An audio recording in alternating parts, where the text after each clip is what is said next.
Hello there and welcome to Marketing Room 101, the podcast where I invite marketers to join me for a good old rant, and I give them the chance to banish one thing from the industry forever. I'm your host, Ben Norman, and in this episode I'm joined by perhaps one of the most successful UK marketers of the past 20 years. Pete Markey has led some of the UK's most renowned brands like Boots, TSB, Aviva, Post Office and British Gas, to name just a few. And if you're thinking that must mean he has plenty of stories to tell, you won't be disappointed by this episode. Pete brings everything to the table, from eating bad pasties in Russia to having a pot of tea with More Than Freeman. I met Pete earlier this year when we were working on a project together, and I've enjoyed working with him from the first second. He's incredibly generous with his time and guidance. He encourages everybody to bring their skills and knowledge to the table, and he doesn't have a shred of ego. It's worth noting that since recording this episode, Pete has actually joined Nottingham University as their Chief Communications and Marketing Officer, adding yet another sector to his collection. I really hope you enjoy this conversation as much as I did.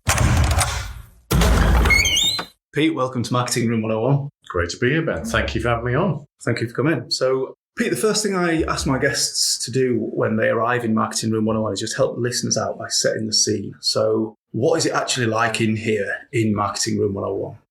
Well, I'm picturing actually the worst probably setup I had in my career, which is when I was on the board of a Russian insurance company as part of my job at Royal Sun Alliance. I had a meeting that had some of the worst food that has ever been imaginable to me, because I'm a fussy eater. Mini cold pasties and slightly unusual type of sushi. I'm not a big sushi fan. And there I was in Moscow eating this food. And actually it was a low energy audience for that day as well. So whatever I was doing was low energy and the food was low energy. So for me, the Room 101 dynamics there were just not a very high energy environment. And if you haven't got the right food, then clearly you're not going to power yourself through the day. So yes, best avoid it. I'm curious, what sort of restaurant serves pasties with sushi? I don't know. It's a very unusual combination. I can imagine when they saw the menu, they sort of went, we'll have a few of those and a few of those. But I did feel something was missing somewhere. Yeah. But, I did feel it was a touch of home coming towards me, acknowledging, my British roots and going, what this guy clearly wants is mini pasties. Brilliant. That's what he's angling for. He's that kind of guy. I'm not against the concept of mini pasties in general, but it does sound weird.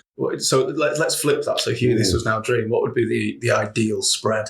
Well, you go to certain events and have like those mini canapes, but they're warm. So like little fish and chips, little burgers. Yeah. They're great. You're somewhere special when those things arrive. So down-to-earth food, but made posh by making them very small. Well, basically it's pub grub, really, isn't it? It's like Wetherspoons, but in mini format. Suddenly it's luxurious. And there we are. It's great. Wetherspoons corporate catering. Absolutely, right? A new concept. Let's launch it. Let's do it together. So, Pete, your career, the only way I can think to describe how your career reads is it's like a greatest hits album for marketing. It includes CMO roles at Boots, at TSB, at Post Office, Royal Sun Alliance, many other senior jobs at other genuine household names. You've also won so many awards, I think it's kind of unfair on everybody else in the world of marketing, including 5 different Marketer of the Year awards. But as I understand it, you actually started your career answering the phone to disgruntled customers in the call centre at British Gas. I think what I'm curious about is how important do you think that start was for you? And do you think it played a part in what you then went on to achieve, or was it just something that happened along the way?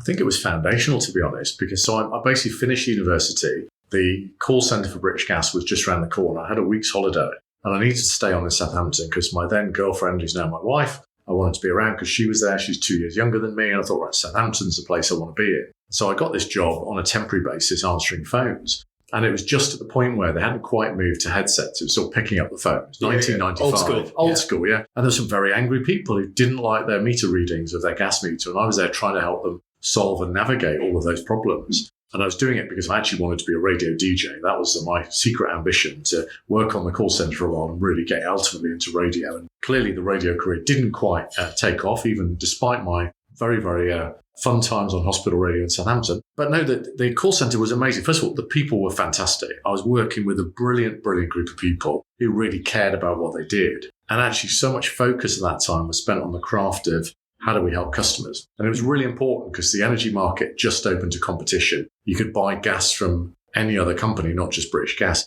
So service really mattered more than ever for the first time in the brand's history. So yeah, it was a fantastic group of people. And I learned so much around the importance of putting the customer first, clear communication, living and breathing your brand values, and not stopping till you put it right for the customer. And that passion has driven so much of what I've done since. I love the idea that you worked in a call centre to improve your radio career. but it might have ended up just working the other way around, that you started presenting, you started treating your call centre customers like you were a radio DJ. It probably could have felt that way, yeah. I have to say, it was a lovely time of life, actually, because I'd literally dashed from the call centre to do a show on hospital radio. And then hospital radio was a lot of fun, but there's obviously some records you clearly can't play. You can't play anything connected with operations or injury or whatever. So we couldn't play things like Stairway to Heaven, for example, the records you just can't play. So I learned a lot about that. Someone actually had their show suspended because they played Bon Jovi's Something for the Pain for someone having a triple bypass. So things you learn the hard way, there's things you can't regard on hospital radio. But that was a great discipline. Actually, great crafting and communication around how to present a radio show, but actually balance that with helping people day in, day out. And one thing became more important than the other. Yeah, no, I never did the radio DJing, but it chimed with me when I heard that was your start, because my first ever job I think I started it when I was 16. I wasn't even old enough to drive.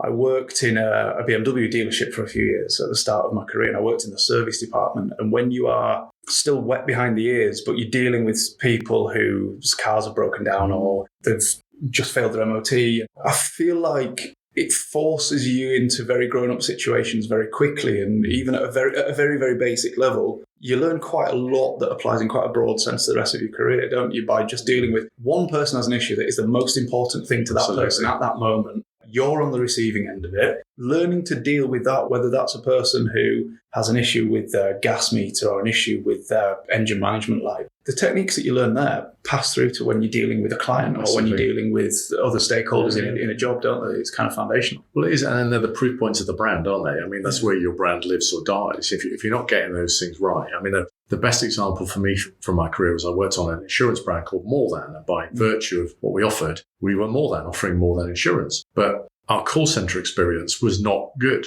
It was less than. And so we had this brand chasm, as I described, this brand gap between the perception we were creating our advertising and the actual reality. And I moved with the team to fix that really quickly when we saw it. But therefore, the service really matters. You can't just advertise your way out of something. Actually, you've got to be true to and delivering on that purpose and promise. Otherwise, you will get called out. So I agree with you. Like, as you said with the dealership, you could be into great advertising for BMW. If you walk into the dealership and the experience isn't good, you'll just walk out again. And often nowadays, you also post on social media, it wasn't great. So your brand has to be so real and authentic through and through in every single touch point. It matters now more than ever. I think that's a really good point. I think word of mouth has always been incredibly important, but now it's word of mouth amplified by social media, isn't it? And more, I agree.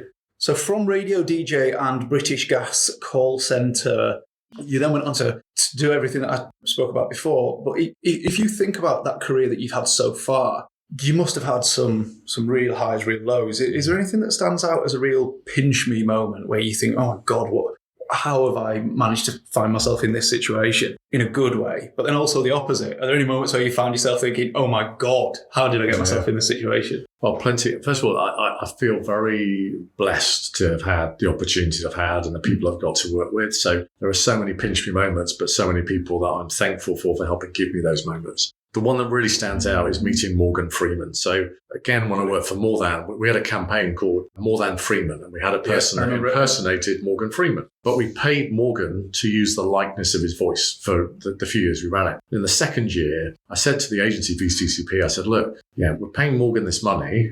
Is there any chance we actually meet the guy? And I was thinking this may or may not come off, but I got a call 24 hours beforehand saying Morgan is going to meet you and the creative director from the agency in the Dorchester tomorrow morning at 11 a.m. You've got to be there. And I was like, oh, golly. So I had to go to my boss and say, is it okay if I'm and he was lovely and said, go for it. Do you mind if I go and meet Morgan Freeman? So go to the Dorchester. His assistant meets us downstairs. We go upstairs. We meet Morgan. He was doing all the publicity for the last of the Dark Knight trilogy at the time. He was charming. We had about 45 minutes with him. Really lovely. He did some photos. He signed a DVD for my son, which he still treasures. And he was amazing. So the pinch me moment was I'm in a hotel room in London, sat having a cup of tea and a conversation with Morgan Freeman. And he was everything you'd want him to be and more. And actually, he took real interest in the campaign and real interest in us, very warm human being. So that was a definite pinch me moment, yes. Did he... Did you get the impression that he genuinely was it? Because I remember that campaign, just thinking that's just such a genius idea. Do you think he paid attention to the concept? Like, was he interested in the advertising? Great question. Yeah, I mean, he signed all the scripts off, so he was very clear on his brand and what he would and wouldn't do. Yeah.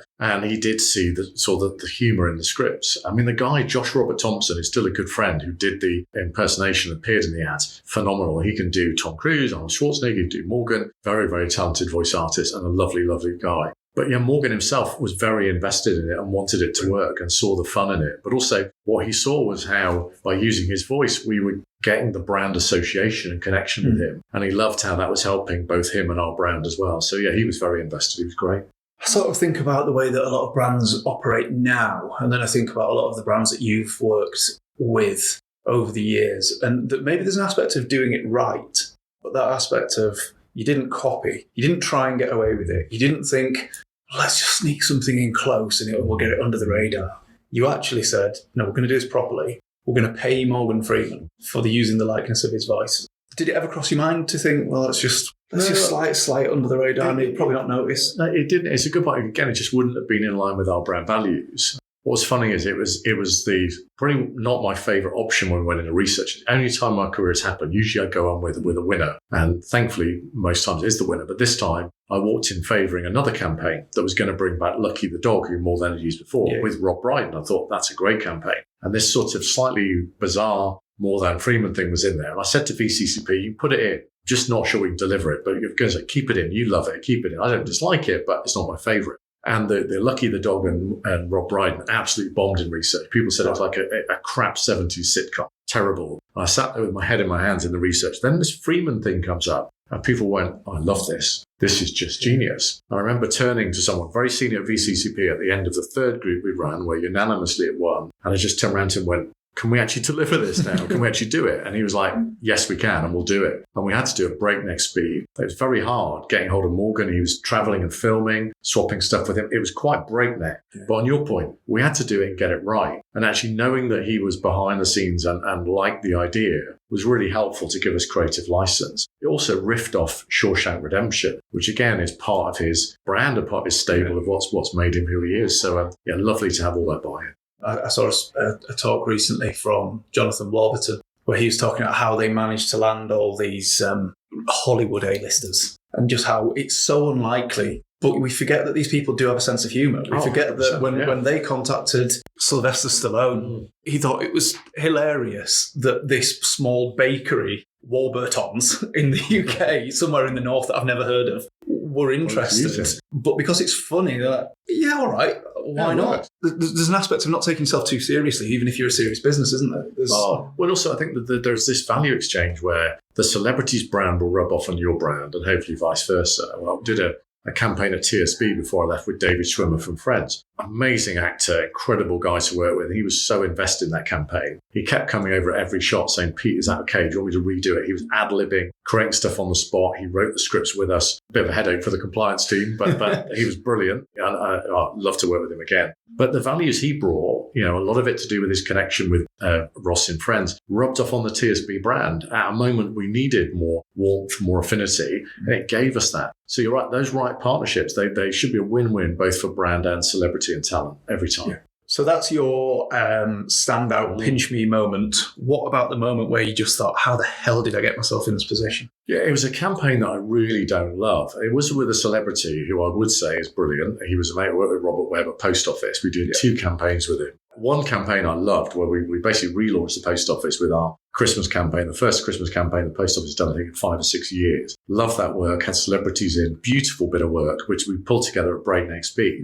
We thought, right, brilliant, let's use Robert again. And in the first ad, he featured a little sausage dog called Doobie. So he had Robert and Doobie together. And it was launching Post Office Money, our financial services arm. Really important campaign. And the reason I'd love to forget that campaign is, you buy into this amazing idea, and then you realise that you've got 30 seconds to tell probably an hour and a half story. Yeah, it's a feature film. Oh, it's a feature film. And there was so much, we do mortgages, we do credit cards, we do savings, it became a campaign of compromise. And I think my learning is you can't do a campaign of compromise. You have to decide early on what you will have in and won't have in and what I should have done. And it wasn't the agency's fault either. It wasn't Robert's fault. It wasn't even the dog's fault. The dog was brilliant. The dog arrived by parachute. I love the dog. I put it on me because I just wasn't tough enough on going back to the business and saying, we can do a campaign, but we can't mention everything we do in it. We have to be selective and we have to allow the thing room to breathe. Now, saying that, actually, the campaign worked really well for us, but it's just not something I'm that proud of because it was trying to do too much. And so my learning is don't compromise, get a tighter brief, be tougher on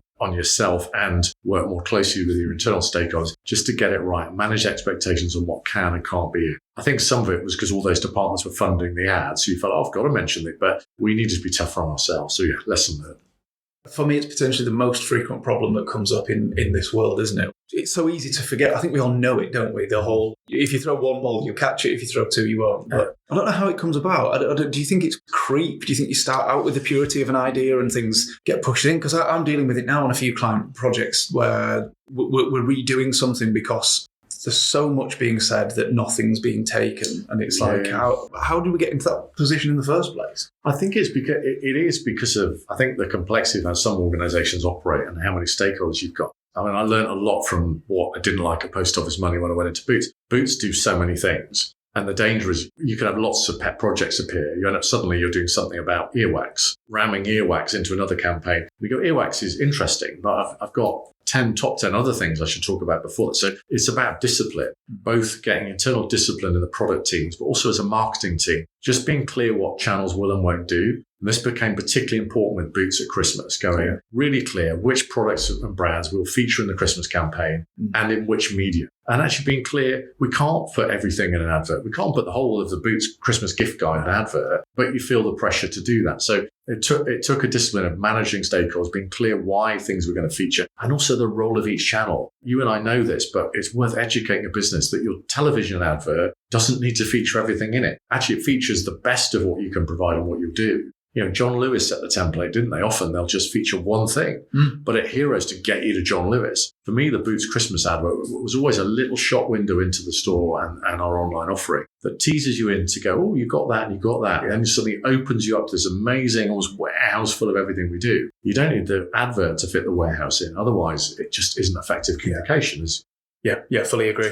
So you've kind of done a little bit of this already, but I don't think it would be fair on our listeners if I don't try and squeeze all the knowledge possible I can out of you. So I guess the best way to do that is to ask quite bluntly, what is the secret, or what are the secrets to being a top marketer at a top brand for a long time? Because you've done it at many household names. I think the biggest bit is to be curious and think beyond your job description and don't just stay in your swim lane. And so sometimes when you get to a certain point in marketing leadership, you double down on being an expert in marketing. And I got given some really tough advice. When I was at Royal & Sun Alliance, I was CMO globally, and I would go to the board every few months. And I asked someone who's mentoring me for feedback, a guy called Paul Whittaker. He was the CEO of Emerging Markets. I'm forever grateful because I did a board meeting and I asked Paul for some feedback. And I thought it had gone okay. And Paul said, Pete, you keep trying to convince us you're good at marketing. What we need to see is that you're a bigger, broader leader. That's how we want to be impressed. At the time, it was like being sort of, hit by a steamroller. I was like, oh, golly. But I walked out and thought, you know what? It's probably some of the best career advice I've ever been given, because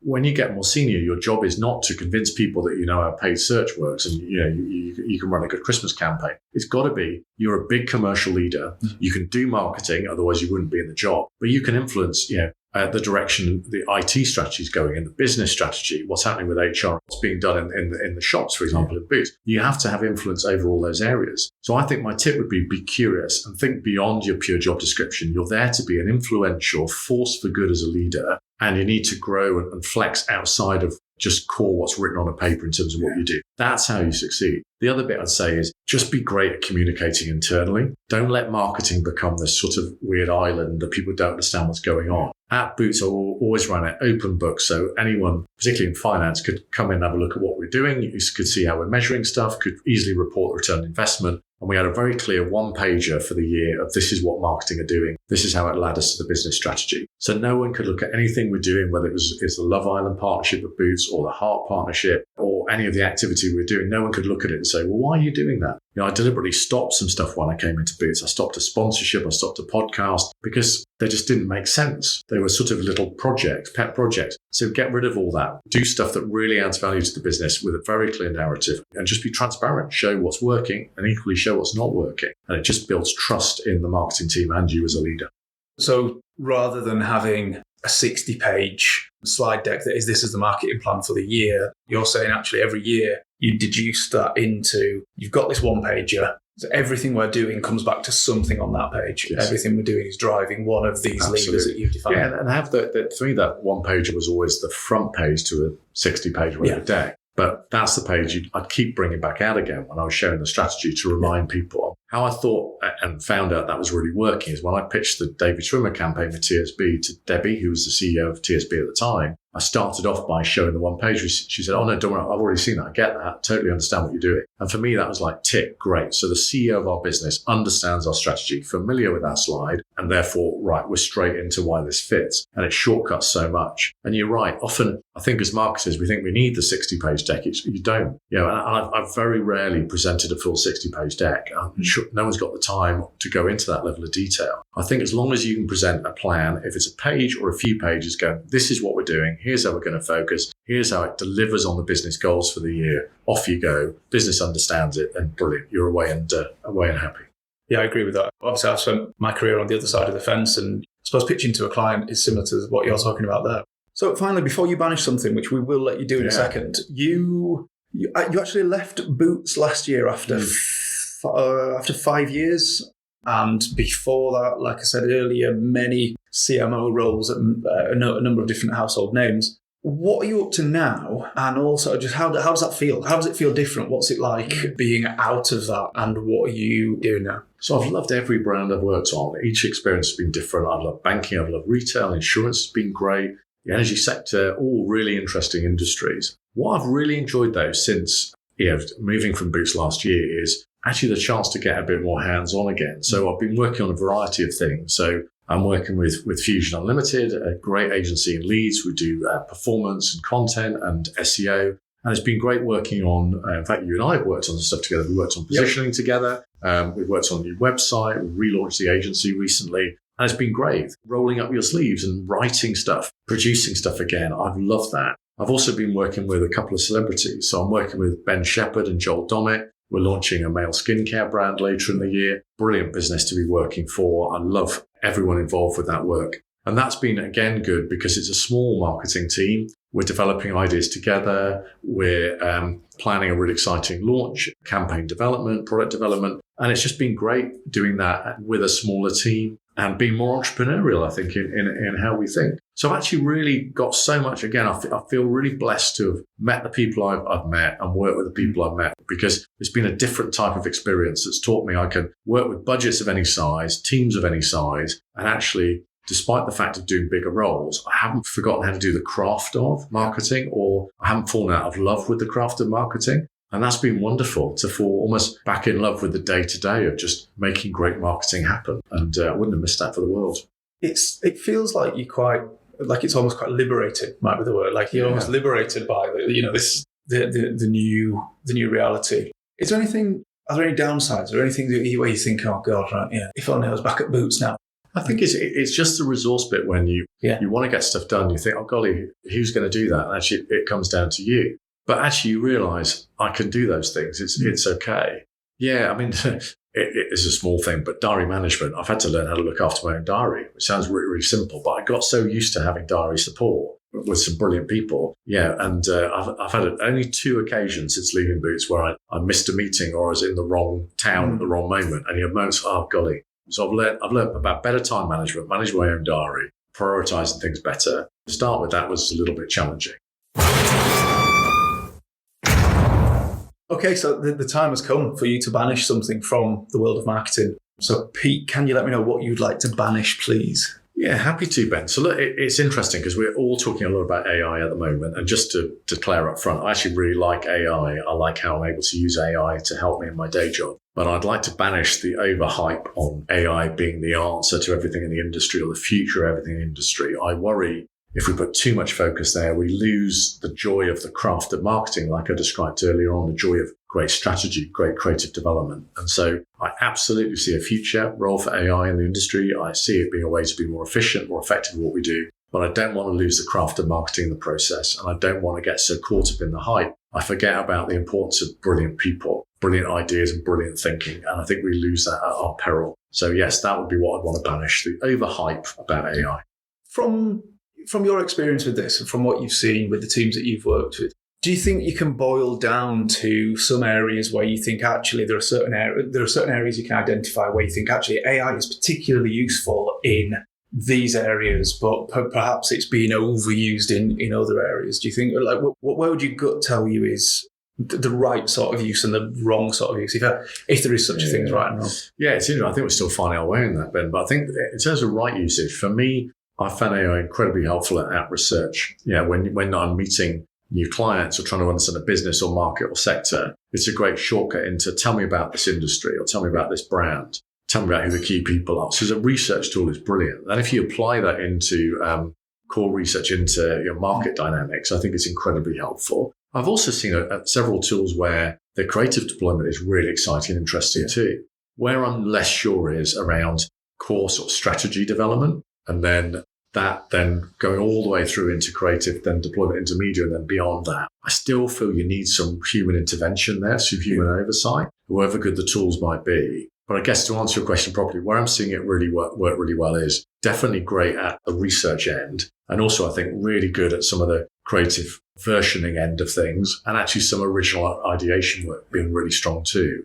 I just don't see a situation at the moment where it would take over all of the strategic brain power of what I need to develop a great concept or idea. I would still love to feel that we still need a great creative force or strategic brain that drives that for us, then supported by brilliant technology to speed it up. Yeah, I think I would agree with that fully. I think from my experience, if I'm writing a strategy for a client, I will always start that process with gathering insight. Now, AI can be incredibly useful when it comes to gathering insight. It can gather this broad insight that would take me weeks to collect. But at the same time, what it can't tell me is something that I would experience by sitting in a pub or sitting in an Asda cafe or the weird places that I tend to go to and just watching or listening. And those little interventions where it's like, yes, it's very, very useful at giving me all this broad information. It can tell me very quickly what's going on in the marketplace and what sentiment is like around a brand. But it can't give me that little observation that people tend to, we are kind of weird, aren't we? We don't all fit the average. True. We don't all fit into the rows that we like to put them in. And it's like actually, those little strange observations that can unlock a brief or unlock an insight. I think can be incredibly useful. Yeah, and I think therefore it's about the balance, isn't it? I think AI can definitely play a role in some of the research process. But you're right, I think there's still a role to go, actually, I want to validate some of this with a real focus group or, eyeline tracking or whatever the thing you need is. So, I hope there's a balance in that too. I think the right answer will be a bit of a mix.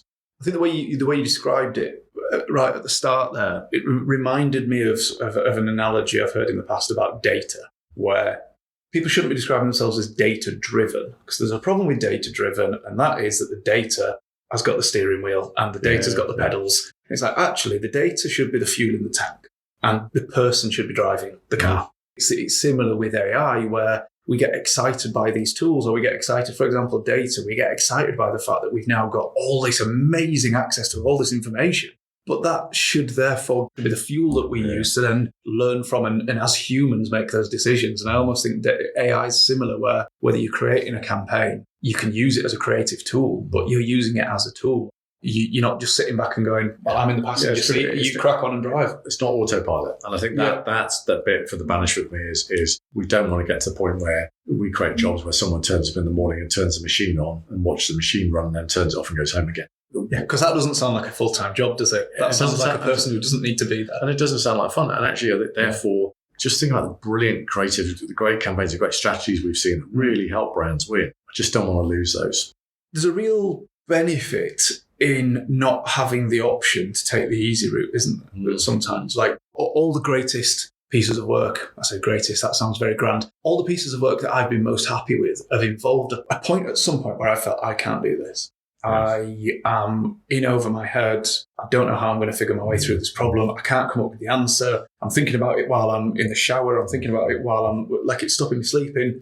And it's that I think that pressure that leads to something great in the end, doesn't it? Yeah, well, that's it. And some of the tensions you say, which is agitating for, what's that better idea? Have we really come up with the thing? Yeah. You want that, particularly in the creative process. As a client, you want to know the agency's agitated amongst themselves to go, is this really the most amazing work? Have we really got the strongest, best idea? I'd hate to think that, BCCP, going back to More Than Freeman, might have ended up filtering that out or never got to that point, because an idea like that is a bit out there. But it's a meerkat promoting a car insurance comparison website is a little bit out there, but it's genius. Again, VCCP. Yeah, would never want to lose those sort of genius, slightly left field ideas. A gorilla playing the drums, advertising Cadbury's. We don't want to lose those moments. What's interesting about the campaigns you've just mentioned as well is they're left field, but they're not random. Yeah, I agree. AI could produce random. It could say, okay, Brad Pitt, fence paint. Put them two together. But that's very different to Morgan Freeman for More Than Freeman. It's very different for Compare the Meerkat, sounding a bit like Compare the Market. Yeah. So they feel incredibly random. They feel left field, but they work because there's a reason for them to work. Yeah, and they clearly connect with consumers, and they are different for the category. I love that kind of use, that left field thinking. So, yeah, I agree with you. I am happy to take an obsession with AI away from you, and I'm happy to keep it in here. Before I look, any ideas on what we could do as marketers, as an industry, to prevent this from just taking over?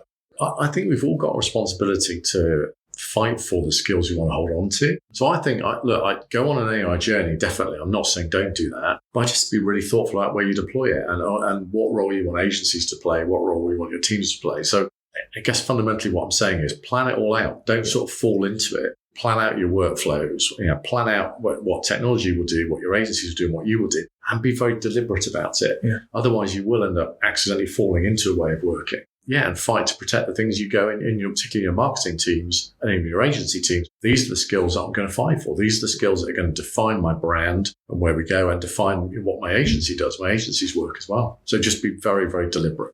I guess once you've got your marketing plan locked in, once you know exactly what you're about, once you know what skills, therefore you know what skills you need to achieve and deliver on that plan, and therefore it makes it easier to decide on what you can automate, what real human skills you need in the organisation to deliver on that. Absolutely, it makes all of that much easier. Yes, you're right. That is with this sort of brand and with this sort of team. But also that one page should say, what are we doing to make the team more effective and more efficient? And up front, what's the year of transformation? What are we doing? One of the dimensions for me always in that plan was what we're doing as a marketing team. It wasn't just where are we taking the brand. What we're doing with data is what we're doing as a team. What skills have we got? Yeah. Are we match fit for the markets we're in? That's really important too. If you lay that out at the start of the year and it's clear, people go, I know your transformation journey. I know what you're doing. It's not sort of a random thing that pops up in the year. It's a deliberate thing.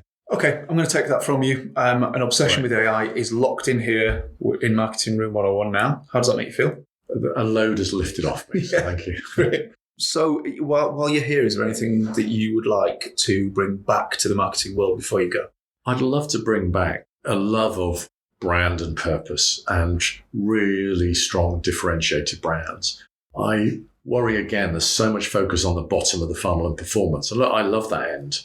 I love driving results, driving performance. A lot of what we did at Boots was there. A lot of what I did at TSB was there. And a lot of the work I'm doing with agencies is there too. But I just worry if we don't remember the strength of why having a really clear positioning and purpose, why your brand is there, who your brand is for. If we lose that, I worry we're just going to see contraction in various industries and various brands, because even the most successful brand gets to a point where they can only get so far on performance channels. I remember looking at this my first Christmas at Boots in 2021. So a lot of debate about why don't we just spend the money on paid search? I had to fight really hard to say, well, actually, if we do that, we're only going to reach a certain audience. You only get so far. I worked with Essence Mediacom at the time to draw out a whole pie chart of the audiences we were missing. So I think that over-focus, that over-celebration of performance alone diminishes the role brand will really play. Yeah. And by brand, I don't always mean TV advertising. Brand can appear in all sorts of ways. But the craft of a really cleverly curated, well-managed brand, giving it purpose, meaning, and distinctiveness,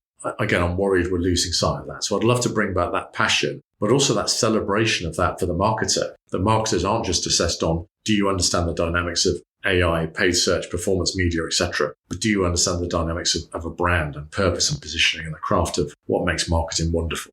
Do you think, because your journey and your career has led you to work with and lead lots of, I don't know if there's a better word for this, but heritage brands, really established brands. We're talking brands 100 plus years old. Do you think it's easier or harder to deliver on that brand objective, that brand heritage, to sort of live up to that brand heritage when there is so much already established? You're almost on the shoulders of giants, right? Yeah. Or do you think it's easier to come into something and create that from scratch? Yeah, I think that I'm working on a few from scratch things now.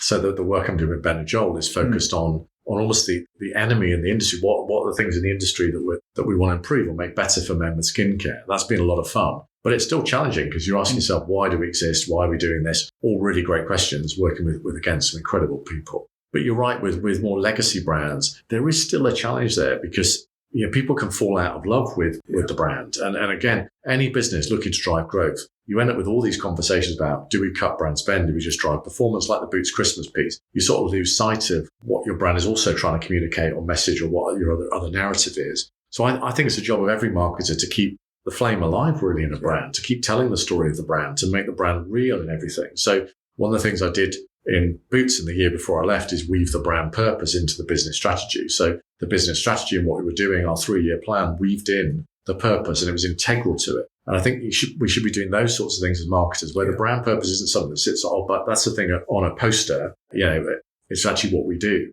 So I think it's equally fun and challenging on both sides. It's slightly different challenges, but the first one is developing it and sticking to it with an emerging or new brand. For a legacy brand, it's reminding yourself why you're there, why you exist, and what you're about. Then doubling down on it in everything you do and interweaving it into everything you do, including your business strategy. I think what's interesting from what I've witnessed from the work that you've done and from listening to you speak is the way that you approach purpose. Because I think purpose is something where I've had vocal critics on this podcast of purpose. I've been vocal in my criticism of purpose at times. But I think what I enjoy about your approach is that you understand the nuance of genuine purpose versus we don't know what else to say, so we're going to talk about saving the world, and then people will buy our products because all consumers are stupid. I think there's an avenue of purpose that goes down that route. But then equally, the work that you've done with Boots about being with you for life, that's a genuine link to the brand and what that brand's been doing for decades, potentially centuries, put back into how the business operates every day. I think there's something really important in understanding that nuance, isn't there, rather than it just being purpose is good, purpose is bad. Oh, yeah, I'm with you. And I'm not a fan of any purpose that's sort of too fluffy or too generic. And I often see it with, when you sit on the trains, you see various train companies and it's just a bit like, you end up describing the category, whereas with British Rail, we're getting there, it was a campaign in the 1980s. We're here to get you there. Well, exactly. Well, who isn't as a train operator? Yes. So I think don't describe the category. I just think, for me, it needs to be grounded and real. And why Boots With You for Life worked so well, or is still working so well, is because it's about the story of our lives, everyday life. And it recognizes that everyday life is messy, it's complicated, it's difficult, it's not straightforward. And I think so many brand purposes gloss over all that and create this sort of utopia of brighter, sunny tomorrows. And I love the grittiness of saying, we know you're going to have a good day, we know you're going to have a bad day, and you might have somewhere in the middle. At Boots, we help people battling cancer through our work with Macmillan. We help people battling hygiene poverty through the hygiene bag. But also we helped people come in and shop a new beauty look to go to a party that night. And that variety, that dimension, and helping particularly women at every life stage. We did a lot of work on the menopause, for example. It mattered to show up to be making that statement, we're with you for life. And we, as a brand, we get good days and bad days. And I love what you're saying. That for me is the right kind of purpose because it's real and it's true about what we did as a business, but customers can feel it too. And it relates to their life. The other bit I'd say is that took a lot of debate for us to get there because it's quite stretching. You have to live up to it. And I always know when a purpose isn't right for a business is when it gets signed off too easily. The end meeting tends to be with an exec team, but everyone's nodding and going, oh, yeah, that's really nice. That's lovely. Then it's failed. Does it therefore mean nothing? Yeah, exactly. It's meaningless. The exec team should be sitting there going, oh, golly, okay, yeah. You're not asking people to wordsmith it, but that's dangerous. But you are saying to people, right, this means this for your team. This means we're going to do this in the shops, this on the website, this in our hiring process, this in culture, this in how we remunerate people. Those are really crunchy conversations. That's where you want to take your purpose. Then it's magical. Then it's real. And then everybody has a stake in it. Again, where it fails is if it is a thing the marketing team have done. Oh, brilliant. The marketing team, come with this new tagline. Fantastic. It's not that. It has to be what you do as a business. Then it's real. Then it's crunchy. Then it's wonderful.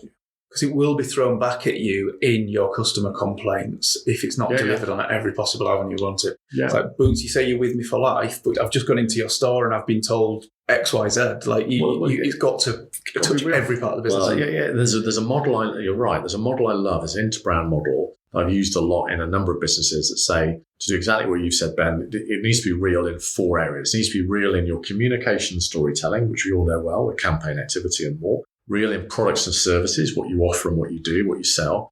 Real in environment and channels, so website, shops, branches for TSB, for example. And also in people and culture, the people in your business. When you meet the people that work for Boots, TSB, Aviva, whoever, are they living and breathing that thing too? And therefore, everyone in the organization owns actions in each of those 4 boxes that makes that purpose real. And then exactly on your point is you can then be clear that you are living up to it because you're living and breathing it in those 4 areas. So I'm going to let you take the love of brand back into the marketing world so you can distribute that as you go around your new travels. I'll do that. So before you go, I have one last question. And that question is this week's brother's question. Okay. So each week, my brother, who doesn't work in the industry, comes up with a question for my guest. And this week, he wanted to ask you, Pete, I'm a big fan of your Instagram. It's like a marketing masterclass interspersed with you driving the Batmobile, posing with Arnold Schwarzenegger and Sylvester Stallone, wearing a Greg's tracksuit, and one consistent theme across the years, Star Wars. So picture this. The Galactic Empire realise their brand is out of touch. They're losing hearts and minds. You're appointed as CMO of the Galactic Empire. You're on the board alongside Emperor Palpatine, who's the CEO, and Darth Vader, who's the COO. How are you going to go about turning this around and winning back the public? Wow. God, I've never had a Star Wars question before. That's a heck of a brief, isn't it? A challenging one. You definitely need some focus groups on what was going on. But I think there's something about definitely softening the image of the Empire. And I think there's a bit around, maybe bringing some of the characters to life. I could see an Oprah interview with Darth Vader. I think so. Some things we could bring there that just brings the Empire to life a little bit. We've talked a lot about celebrities in this as well. Yeah. One of the follow-ups on this was going to be to see what celebrities would you potentially bring in to change the face of it. I suppose you've got the Oprah angle there for the interview, but are there any other celebrities coming into this, do you think? I think music can make a real difference to the Galactic Empire. So probably Steps. Steps. I think Steps or S Club, to be honest, are exactly what the Empire's looking for. Inoffensive, hard to not smile at. Europop, wonderful. I love both bands. In fact, Five would be amazing too. So or anything of that ilk, classic kind of 1990s pop would be amazing. Yeah, the Emperor would love it. Brilliant. That's a great answer. So, Pete, before you go, how can people reach out to you if they want to chat about turning around their very own Galactic Empire? So, thank you, Ben. Thanks again for having me on. You can find me on LinkedIn or I'm on Instagram as @Pete Markey CMO. Just drop me a line. Happy to connect. And it's been great chatting today and being in Marketing Room 101. I've really enjoyed it. Thanks, Pete. Thank you. So that was my conversation in Marketing Room 101 with Pete Markey. Thank you for listening. If you enjoyed it as much as I did, I'd love it if you could please share it with just one other person who you think would like it too. And if you've done anything recently you feel guilty about, for example, if you made a chili for your vegan friends but completely forgot you'd used beef oxo and then elected to just not mention anything, then you can cancel out that bad karma in just 30 seconds by giving Marketing Room 101 a 5-star rating wherever you get your podcasts. Finally, if you'd like to get in touch with me, perhaps to tell me how much you love this episode, or to get the address to send fan mail or anything else, just find me, Ben Norman, on LinkedIn. I'm the one with no hair.